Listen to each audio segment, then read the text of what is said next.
대법원 2020년 1월 9일자 2019 6016 결정 사건명 재판 기록의 열람 등 제한 판시사항 1. 민사소송법 제163조 제1항 제2호에서 정한 영업비밀의 개념은 부정경쟁 방지 및 영업비밀 보호에 관한 법률상 영업비밀의 개념과 동일하게 해석하여야 하는지 여부. 적극. 부정경쟁 방지 및 영업비밀 보호에 관한 법률상 영업비밀에 해당하기 위한 요건. 결정요지 1. 민사소송법 제163조 제1항 제2호에 의하면 소송 기록 중에 당사자가 가지는 영업비밀이 적혀있는 때에 해당한다는 소명이 있는 경우에는 법원은 당사자의 신청에 따라 결정으로 소송 기록 중 그 부분의 열람 등을 신청할 수 있는 자를 당사자로 한정할 수 있다. 위 조항은 이때의 영업비밀은 부정경쟁 방지 및 영업비밀 보호에 관한 법률 제2조 제2호에 규정된 영업비밀을 말한다 라고 규정하고 있으므로 위 영업비밀의 개념은 부정경쟁 방지 및 영업비밀 보호에 관한 법률상의 영업비밀의 개념과 동일하게 해석함이 타당하다. 2015년 1월 28일 법률 제13081호로 개정되기 전에 부정경쟁 방지 및 영업비밀 보호에 관한 법률 제2조 제2호에서는 영업비밀에 관하여 상당한 노력에 의하여 비밀로 유지될 것을 요구하였고 대법원 2008년 7월 10일 선고 2008도 3435 판결, 대법원 2017년 1월 25일 선고 2016도 10389 판결 등도 상당한 노력에 의하여 비밀로 유지된다는 것은 그 정보가 비밀이라고 인식될 수 있는 표시를 하거나 고지를 하고 그 정보에 접근할 수 있는 대상자나 접근 방법을 제한하거나 그 정보에 접근한 자에게 비밀 준수 의무를 부과하는 등 객관적으로 그 정보가 비밀로 유지, 관리되고 있다는 사실이 인식 가능한 상태인 것을 말한다 라고 판시하였다.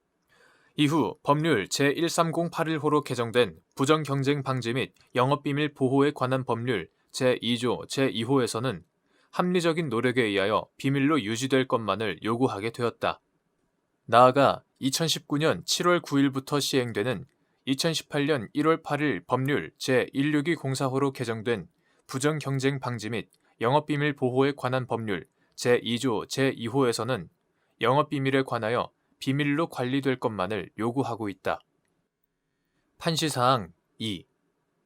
미확정 상태의 소송 기록에 적혀있는 영업비밀의 보호 필요성. 결정요지 2. 확정 판결서에 대하여는 누구든지 열람 및 복사를 할 수 있고 민사소송법 제163조의 2.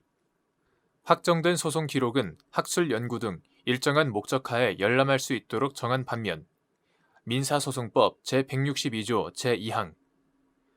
미확정 상태의 소송 기록에 관하여는 당사자나 이해 관계를 소명한 제3자만이 열람 등이 가능하도록 정하고 있다. 민사소송법 제162조 제1항 그런데 민사소송법 제352조에 따라 미확정 상태의 다른 소송 기록을 대상으로 하는 문서의 송부가 촉탁된 경우 해당 소송 기록을 보관하는 법원은 정당한 사유가 없는 한 이에 협력할 의무를 부담한다. 민사소송법 제352조의 2. 이에 따라 이해관계의 소명이 없는 제3자라 할지라도 다른 미확정 상태의 소송 기록을 대상으로 문서 송부 촉탁을 신청하여 채택된다면 대상 기록에 관해 민사소송법 제163조의 소송기록 열람 등 제한이 되어 있지 않는 경우에는 제한 없이 미확정 상태의 소송 기록을 열람할 수 있는 결과가 된다. 대상 문서를 지정하지 않은 채로 법원의 송부 촉탁 결정이 이루어지고 송부 촉탁 결정 이후 신청인이 직접 대상 기록을 열람한 후에 필요한 부분을 지정하여 문서 송부 촉탁이 이루어지고 있는 현실에 비추어 본다면 미확정 상태의 소송 기록에 적혀있는 영업비밀을 보호할 필요성이 더욱 크다. 판시사항 3. 다른 사건의 소송 당사자로서 제3자인 갑 주식회사가 아직 미확정 상태인 사건의 소송 기록을 대상으로 문서 송부 촉탁을 신청하여 채택되자 미확정 사건의 소송 당사자인 을 주식회사가 위 소송 기록 중 일부 문서에 영업비밀이 포함되어 있다며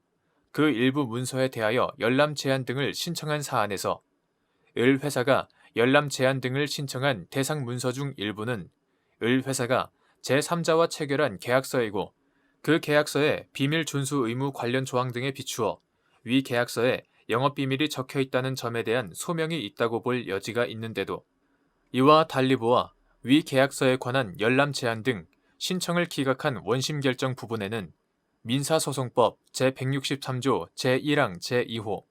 부정경쟁 방지 및 영업비밀 보호에 관한 법률 제2조 제2호에서 정한 영업비밀 소명 등에 관한 법리 오해에 잘못이 있다고 한 사례. 판결 요지 3.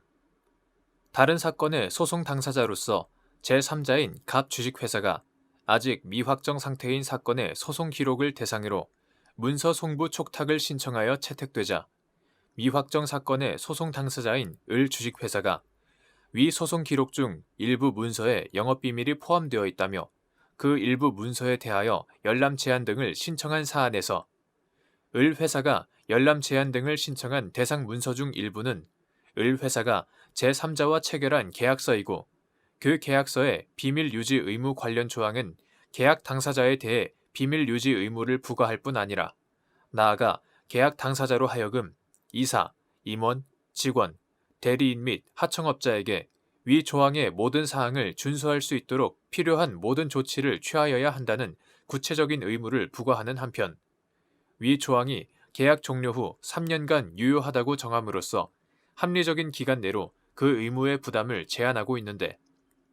이와 같이 비밀 유지 조항의 내용이 단순히 추상적이고 일반적인 비밀 유지 의무만을 부과하는 데 그치지 않고 상대방에 대하여 해당 계약서의 관리 방법 또는 그 계약서에 접근할 수 있는 임직원과 피용자 등에게 비밀 유지 의무를 부과하도록 하는 등 계약 내용을 비밀로 관리해야 하는 구체적인 감독 의무를 부과하는 정도까지 규정하였다면 적어도 이러한 정도의 비밀 유지 의무가 부과된 문서에 관하여는 영업비밀이 적혀 있다는 소명이 있다고 볼 여지가 있고 문서 송부 촉탁 신청의 체부를 결정할 때 그 대상인 소송 기록에 영업비밀이 포함되어 있는지는 고려하지 않아 구체적 비밀 유지 의무가 부과되어 있는 위 계약서가 제한 없이 제3자에게 공개될 위험성도 크므로 을 회사의 신청을 기각한 원심 결정 중 위 계약서에 영업비밀이 적혀 있다는 점에 대한 소명이 부족하다고 보아 위 계약서에 관한 열람 제한 등 신청을 기각한 부분에는 민사소송법 제163조 제1항 제2호 부정경쟁 방지 및 영업비밀 보호에 관한 법률 제2조 제2호에서 정한 영업비밀 소명 등에 관한 법리 오해에 잘못이 있다고 한 사례.